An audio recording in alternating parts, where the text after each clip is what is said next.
منظرې یوټیوب چینل قدرمنو لیدونکو په نننۍ ویډیو کې درته ښه راغلاست او هرکلی وایم.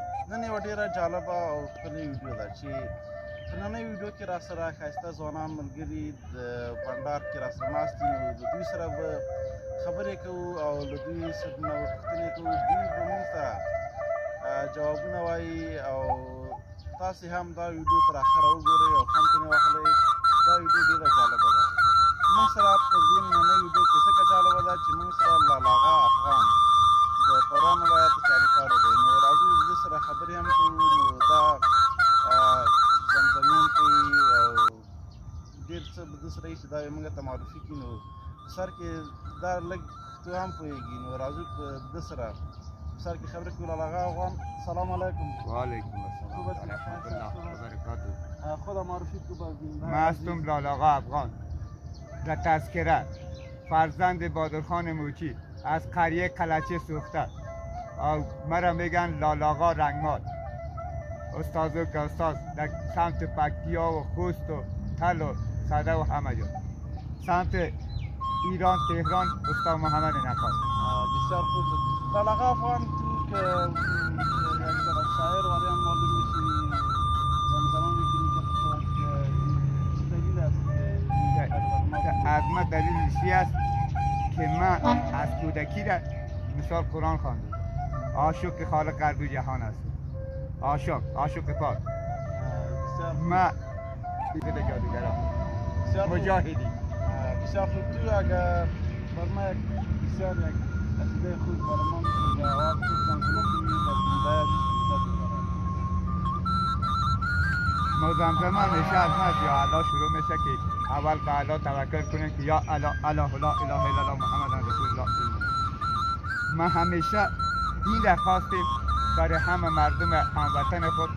من سالهای 60 مجاهدین هستم، هم کار کردیم هم در دوران جهاد دم از زمان مصطفی شما بودیم. منتها سلام نگرفتیم. همیشه قلب پاک، کاغذ، قلم و رنگمال موتر، فیبر کلاس، مستری، آینگر یعنی تا شرکت های تهران آمده میشد. آواز خوب بر ما بده. اعنال مبرتان اعنال خواندنم بکن. شعر دعا. تو بیا بیا بیا به همراه خالق المخلوقات بیا. تو بیا برکات بیا. تو بکن یک نظر به این جوان ها که نشستند پیش لالاغا. اینا هستند کبرا آدر من، ما هستیم همگی هموطن. آمدند بمان با پروان من، میزنن اینا همراه من سخن. اینا میگویند پشتو بر من، میگویند تاجی که بخوان تو برای من. من کردم زندگی در بین پشتونستان، در اون خست باستان میخوایم ما دست به دست هم دیگر برسه من شما با خیر داستان. سفر کنیم ما از این پروان تا برسه اون بره آرامگاه جوان. مرد قصاب میکنه خالق پاک حساب کتاب. برسه ما در اون بلخ باستان قلعه امون ابو حنیفه. شکر گذارم از خالق خود این جوانا پیشم نشسته میکنن این نافل پوری. تو بیا چرا از این دلها دوری. زنده باشی، بخیر باشی. تو یک ذره کاغذان داری، سلای روزمری داری، بسیار خوب می‌کنی. ولی کشتا کاغذها و بسیار خوب. چرا نه؟ معلومات بکنی.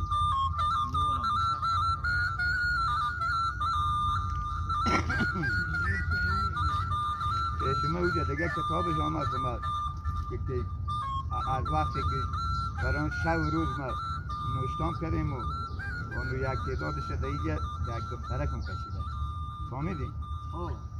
یک دختر دو تا دخترای ما محافظ قرآن ماشاءالله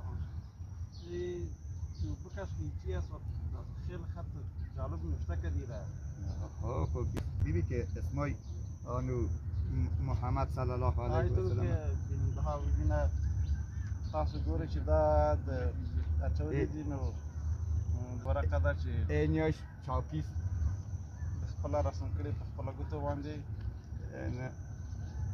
اینیاش چاپیس اینیاش هم نوشته است که یک دخترم هست و این دختر ته نوشته کړه این دخترم نوشته کړه ډېر ښایسته رسم کړی دی تاسو ګورئ لیدونکو چې طالغه افغان سره څومره ښایسته ښایسته شیان دي 99 اسمی است که 101 به بهترین عالم آمد آنو 99 محفوظ شد دوش در هم دراز ایسو نشان کان من نوشته کنیم الف حروفی آنو الله اکبر حضرت بلال کلمه الله لا اله الا الله محمد رسول الله و آن الف یک عددی لا اله الا الله دیگه چی است؟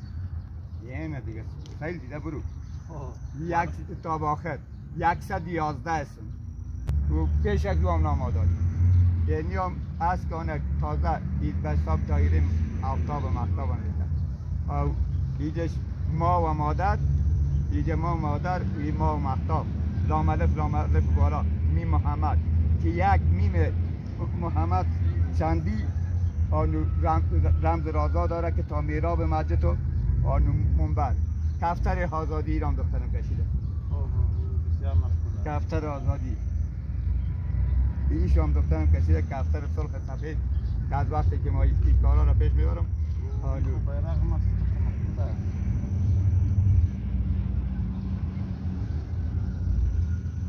اینی هم نقشه افغانستان که بخیر بیرق آینده را که بلند نکنید که نقشهش هست که زمینش سبز می باشه با قلم سفید نوشته شد آنو نوشته میشه اینی هم شعر مددی است که ایران دخترم این پنسلایش پنسل خطای پنسلش دخترم کشید دیگه من نوشته پشت از هم این برنامه است که باز حکومت آینده تان که تعیین شود 4 مهتاب 4 اسم آنو از 4 وزیر نوشته در آینده حکومت انشاءالله با میانه تو یک وظیفه روی سفیدی را رئیس داریم کویر سایز تشکر لالا وفان معیار بسته کن ګرانو لیدونکو تاسې ګورئ چې لالاغه افغان سره ډېر ښایسته کاغذونه دي که دا موږ ته ټول راواخلي نو بیخي د خپرونې وخت خلاصېږي نو ده څخه یوه نړۍ مننه چې ده دا شیان موږ ته راوښودل نو مرکه دوام لري موږ سره پاتې شئ موږ ستاسې افغان خودم به پشتو دا خودم معرفی ما بفهمیم که چقدر پشتی توی یادداری زیوم لالاغا افغان فرزند زوی ده بادرخان موچی ورتیایی آنو زی تقریبا دیر وقت پوری پا گلریس که خوز که میجوان کردی خو یونی وقتی که اخواده خواه کردم لگه پختوم گدوات شویدی خو زی لالاغا افغان جم پا تذکره که لالاغا افغان پختو خو گپ شب وای که کوم خبره وکړي هر یو ځواب ورکولی ډېر ښه چې سوال وکړي دا ورونه چې دي چې تاسو ته ناست دا د لوګر دی دا د وردګو دی همدا هم د پروان د غوربند دی هغه هم د غوربند دی دا ټولو ته یو خو خوش آمدید و استلیموشي وایم چې ما سره مخامخ شو او نو خبره مبره وکړو اوس ګپ شپ ووایو او ټوک هم به سره کوو چې مثال ځای وي او خبر هم که هر سوال وکړي جواب انشاءالله په پښتو ورکړو واقعا چې لالاغا افغان یو طبیعتي سپین ږیری دی چې د ځوانانو په منځ کې ناست دی او کیسې او بنډار کوي چې هم په دلي باندې موږ سره غږیږي او هم پښتو یې هم کم او زیاته زده ده نو صرف یو ګانه او چې بیایم چینه ساله چینه خواته و مرد خدای دی خواته لږه تم راشه کنه گل بدنه هغه شیرین سخنه لگه تمرا شکنه منگی مرتا و بونی سبانه لگه ساله چینی دخواته و استراتیگی شاته لگه خسترگک راته وایا راته زشکی بدم تو صحیح شو؟ خودت هم شاعر هستی چی در نوشته نه ما نوشته نکردیم خیلی تو من فقط خوانده میرم آزاد از من همه تو آن حساب تاویلاتی است که ما شب لیلت القدر دیدیم حضرت جبرائیل امین دیدیم ذات پاک پروردگار عالمیان از قلب که تو من خود صحبت است آن شعرها را با نموامه پاک اون تو که فیالا گفتم خودش میاد شعرها تشکر. در آخر که به بیننده های عزیز که شما را از طریق کامرا میبینه چی پیام می وطندارای ما داری که این وطندارای ما رو ما همین فقط همین پیام داریم که همه دست به دست همدیگر بتن پشت پشتو و فارسی و اینا یگاننات است این اصلا این مرکز آسیا زمین است آسیا زمین همه دست به دست هم بتن که وطن جور شود معنای آسیا زمین بفهمن که بخیر بیرق آزادی ما را بلند کنیم آزادی را بگیریم از زبر قدرت ها که در این وطن قدم شو میشانم تشکر. سلامت باشی و خیر باشی که همه یک به شروعتان خوبی